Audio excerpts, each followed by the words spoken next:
I truly believe today is a perfect day to add a new skimmer to the pool.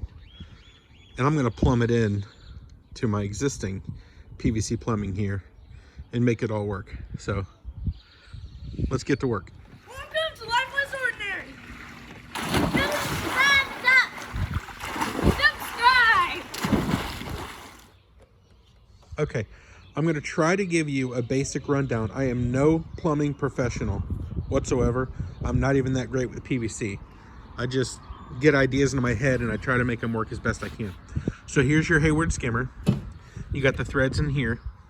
So I have, let's see, I think I'm gonna use this. I believe this is schedule 80, 1.5 inch. So that's gonna go in here. Then I'm gonna use my ball valve, which is 1.5 inch threaded in there. That's gonna go here. Okay, you got the idea. That's gonna go here. Then I got my T here. Now I couldn't find a threaded 1.5 inch T, so I had to get 2 inch. And these reducers go down to 1.5 inch threaded. So, and then I had to make this work, this piece here. So that's gonna go in there. I have to glue it all in there. Then I'm gonna screw that in here. This is gonna go to my existing inlets, those. I'm gonna tie that line that goes right to the pump into this T going this way. So I'll get rid of that line and I'll shorten it to go in the T here, which will go in here. This bottom piece is gonna go right to the pump. And I bought this on Amazon, which I'll put a link in the description. We'll screw in here. And that goes to, I believe it's, they call it 40mm size, and that's for the Intex hoses. So, okay, that's the basics. Let's try to piece it all together. Okay, so I went ahead and I lowered my pool water just because I'll explain here in a second, but there's a lot of videos where you can see people will attach this, they'll mark it, and they'll start to install it, and then they'll put the gasket that goes in the, they'll cut the gasket in the middle. I don't want to cut my gasket. I want to keep my gasket intact. So I went ahead and lowered my water.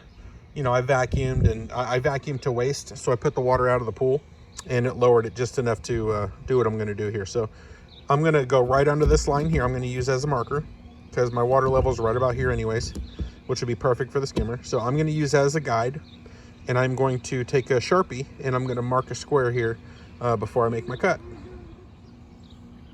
Just like that. And now I'm going to cut it out and I'll put the gasket in there. Okay, it just takes a steady hand.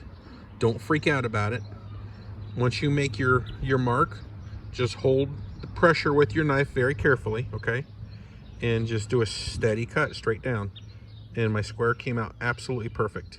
See, I'm sure it works great if you cut this gasket here in the middle, but I didn't want to do that. I wanted to keep that intact, just for my own OCD, I guess. So now it's on there, and now we're gonna put the two pieces together and we're gonna start to screw in these screws. And here is how it looks when it's all screwed in. Make sure you get it really good and tight. The gasket looks good. I think everything's sealed good. I mean, obviously I won't know until I have the water level up, but use a hand screwdriver. Don't use a drill. That way you can, you know, just, you know how much pressure you're giving it. And I believe they say don't use a drill while you're doing that part. The hardest part really is puncturing your hole first and getting it started, because it's a thicker screw and it doesn't have a sharp tip.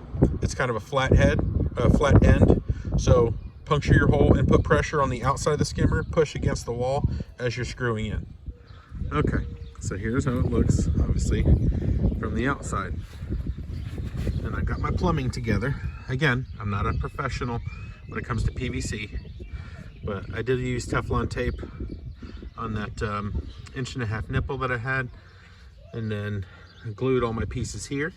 Now, you can get, I'll put a link in the description to these hoses. You can get different Intex hoses. This is a short one, so I can connect from the T right to the filter, okay? And then now, I've got to go from here to here. So let's get that done. Okay, I unhooked that hose. This is gonna go, this will go here. And I just took a hacksaw to this end. Now this end will slide over that piece that comes with the skimmer kit, okay? So I'm gonna slide it on there. I'm gonna use a hose clamp. Okay, so I open my water here. I did have a leak right here, hence I had to put another hose clamp. The leak has stopped. If it gives me trouble down the road, then I'm just gonna have to go ahead and get another adapter, Intex adapter, and then put an Intex hose that has both ends on it. But the leak has stopped, so that was 2 hose clamps. Okay, so we're still filling up. We got water in there from my inlet line. Now I'm just waiting for it to fill up here. Okay, I am losing daylight quickly, so I'm gonna wrap the video up. Pool is still filling. You can see flowing in there right now. And when I close this valve completely, not even completely, it'll probably pull down even more. See, look at that, rushing right in there. So I can really control the flow by working both valves however I see fit to see what works best for the pool. So if this video helped you, I appreciate a like or subscribe. I have a ton of other pool videos. I will link how I did that in the description of this video so you have it. Just did some new landscaping around the pool. I plan on doing a little video showing you how I built that for the kids to jump off, and it works great. So I appreciate you taking the time to watch my video, and I hope it helped. Have a great day.